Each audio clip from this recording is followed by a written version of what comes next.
ओम नमः शिवाय। राधे राधे मेरे प्यारे भाइयों बहनों माताओं बंधुओं, संस्कार की बातें चैनल में आपका स्वागत है। बंधुओं, आज सोमवार मैं आपको सुनाने जा रही हूँ भगवान शिव शंकर भोलेनाथ की कथा।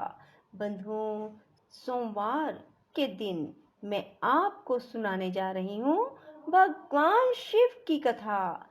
बंधुओं, एकाग्र मन होकर ही भगवान शिव की इस कथा को सुनना और सुनने के बाद कमेंट बॉक्स में हर हर महादेव, हर हर महादेव, हर हर महादेव जरूर लिखना।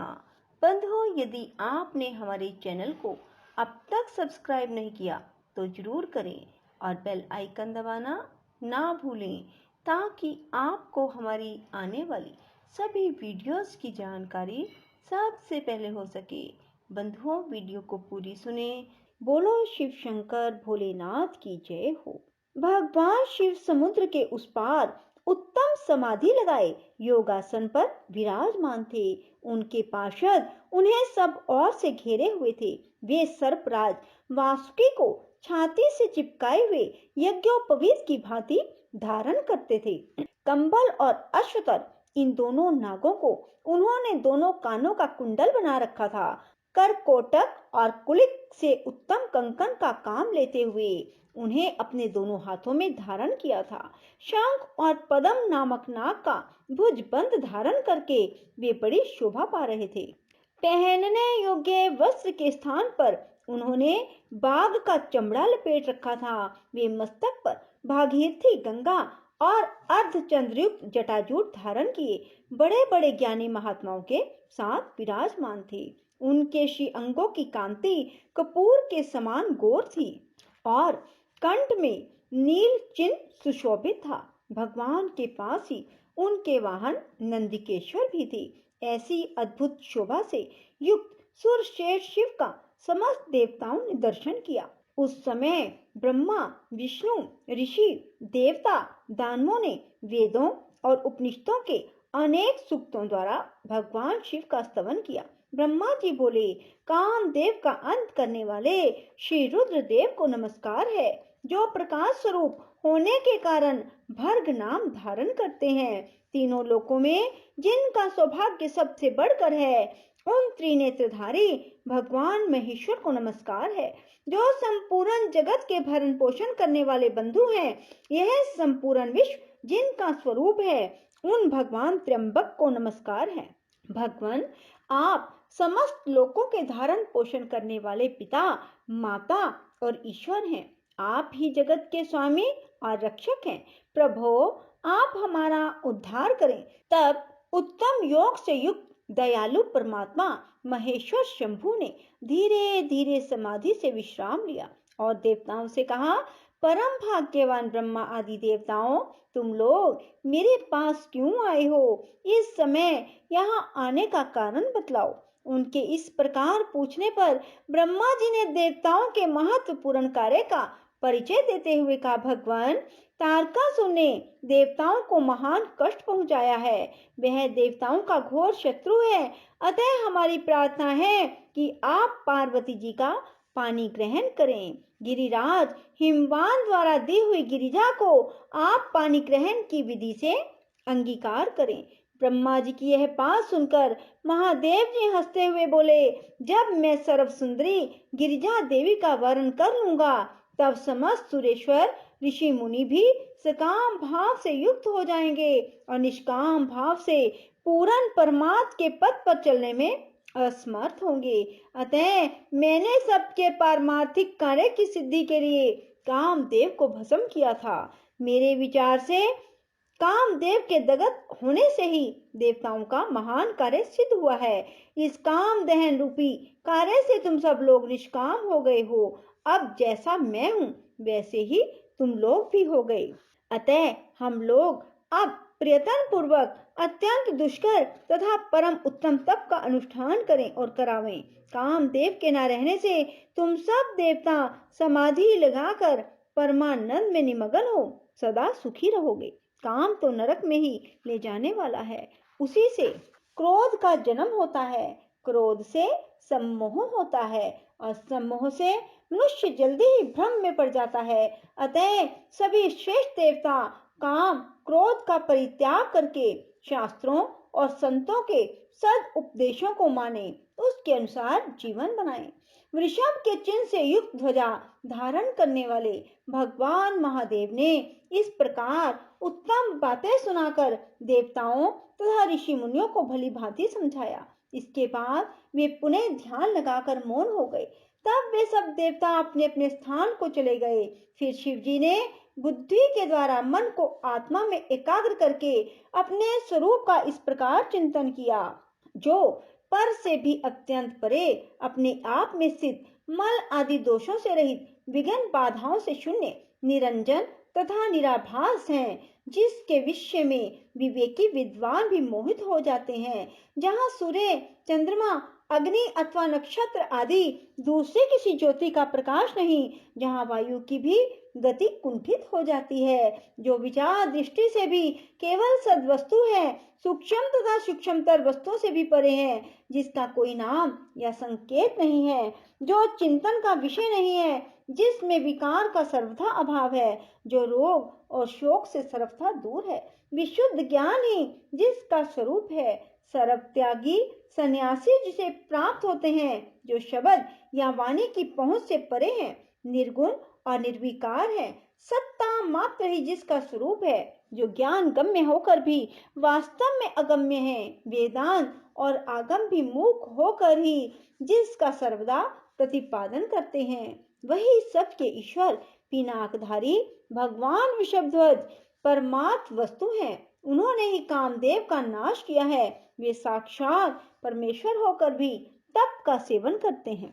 लोमशी कहते हैं, उधर पार्वती देवी बड़ी कठोर तपस्या में लगी हुई थी। उस तपस्या से भगवान शंकर को जीत लिया। देवी की तपस्या से हार मानकर भगवान शिव समाधि से विरत हो तुरंत उस स्थान पर गए जहाँ पार्वती जी विराजमान थी। वहां पहुंचकर उन्होंने देखा देवी गिरिजा सखियों से घिरी हुई है, वेदी पर बैठी हैं और चंद्रमा की कला के समान प्रकाशित हो रही हैं। महादेव जी ने उन्हें देखकर तत्काल ब्रह्मचारी का वेश धारण कर लिया और उसी स्वरूप से सखियों की मंडली में उपस्थित होकर पूछा, सखियों, यह सर्वांग सुंदरी कन्या अपनी सहेलियों के बीच में क्यों बैठी है? यह कौन है? किसकी पुत्री है? कहाँ से आई है? किस लिए तपस्या कर रही है? तब जया ने उत्तर दिया, ब्रह्मचारी जी, ये गिरिराज हिमपान की कन्या है और तपस्या द्वारा परमेश्वर रुद्र को पति रूप में प्राप्त करना चाहती है। जया की यह बात सुनकर वटुक रूपधारी शिव ठठाकर हंस पड़े और इस प्रकार बोले, सखियों, यह पार्वती भोली भाली है, इसे अपने हित और अहित का कुछ भी ज्ञान नहीं है। भला रुद्र की प्राप्ति के लिए तपस्या करने की क्या आवश्यकता है? अरे, रुद्र तो अमंगल रूप है, हाथ में कपाल धारण करते हैं, मरघट का निवास ही उन्हें अधिक प्रिय है। जिस दिन इनके वरण कर लेने पर रुद्र का इसके साथ संबंध होगा, उसी दिन से यह शुभांगी पार्वती भी अशुभ रूप हो जाएगी। रुद्र वही है ना जिन्हें दक्ष के शाप से ब्राह्मणों ने यज्ञ बहिष्कृत कर दिया है।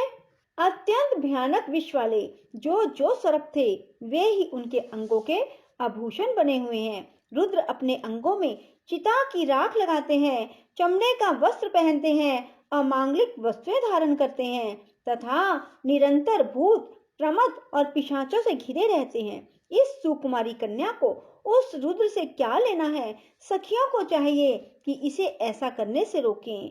मनोहर रूप वाले देवराज इंद्र, परम तेजस्वी धर्मराज वरुण, कुबेर, वायु और अग्नि को छोड़कर रुद्र के प्रति इतना अनुराग कैसे हुआ? परमेश्वर शिव ने इस प्रकार की बहुत सी बातें वहां कही।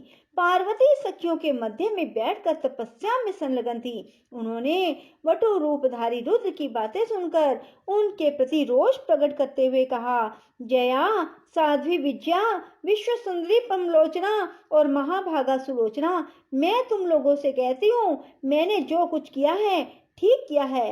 परंतु तुम्हें इस ब्रह्मचारी से क्या काम है जो इसकी कठोर बातें सुनती हो। ब्रह्मचारी का रूप धारण करके यह कोई महादेव जी का निंदक आ गया, ऐसा समझो। सखियों, ऐसे व्यक्ति से अपना क्या प्रयोजन है जो महात्माओं की निंदा करने वाले, पापी, कृतघ्न, वेद दूषक, वेद भ्रष्ट और मर्यादाहीन है। इन लोगों के साथ बुद्धिमान पुरुषों को वार्तालाप नहीं करनी चाहिए। श्रेष्ठ पुरुषों की निंदा सुनकर जो तुरंत वहां से उठकर दूसरे स्थान पर नहीं चले जाते, वे प्रतिष्ठाहीन मानव पाप के भागी होते हैं। गिरिजा का वचन सुनकर विद्यावटु रूपधारी रुद्र से सहसा कुपित होकर बोली, ब्रह्मचारी जाओ जाओ यहाँ से, अब तुम्हें यहाँ एक क्षण भी नहीं ठहरना चाहिए। विजया बातचीत करने में बड़ी कुशल थी। उसने इस प्रकार फटकार कर विवाद करने वाले वटु रूपधारी शिव को विदा कर दिया। वे तत्काल अंतर्ध्यान हो गए। संपूर्ण सखियों में से किसी ने नहीं देखा कि वे कहाँ चले गए। इसके बाद भगवान महेश्वर पार्वती जी के सामने अपना वास्तविक स्वरूप धारण करके वहीं सहसा प्रकट हो गए। ध्यान में लगी हुई पार्वती देवी जब अपने ध्यानगत स्वरूप को ढूंढ रही थी, उसी समय उनके हृदय स्थित देवता बाहर दिखाई देने लगे। विशाल नेत्रों वाली सुशीला गिरिजा ने आंख खोलकर देखा तो सर्वलोक महेश्वर देव देवेश्वर शिव सामने दृष्टिगोचर हुए। उनके लाश निवासी शंकर के दो भुजाएं, एक मुख अद्भुत स्वरूप था। मस्तक पर जटाओं का जूड़ा बना हुआ था, उसमें चंद्रमा की कला शोभा पा रही थी। भगवान ने हाथी का चमड़ा पहन रखा था। उनके कानों में कुंडल के स्थान पर महाभाग कंबल और अश्वतर, ये दो नाग विराज रहे थे। परम कांतिमान सर्पराज वासुकी को हार बना लिया था। उनके हाथों में बड़े बड़े सर्पों के ही कंगन पड़े थे जो शोभा दे रहे थे। इस प्रकार रुद्र ने सर्पों के आभूषण बनाए थे। ऐसा स्वरूप धारण कर भगवान शिव पार्वती के सामने खड़े हुए और शीघ्रता पूर्वक बोले, कल्याणी तुम वर मांगो। उस समय सती साध्वी पार्वती जी को बड़ी लज्जा आई। उन्होंने शंकर जी से कहा, देवेश आप मेरे सनातन स्वामी हैं, क्या आपको पहले की घटना का कुछ स्मरण है? प्रभो, मैं वही सती हूँ जिसके लिए आपने दक्ष यज्ञ का विनाश किया था। वही आप हैं और वही मैं हूँ। तारकासुर के वध रूप देव कार्य की सिद्धि के लिए ही मैं मीना के गर्भ से प्रकट हुई हूँ। आपसे मेरे द्वारा एक पुत्र होगा, इसलिए महेश्वर आप मेरी एक प्रार्थना स्वीकार करें।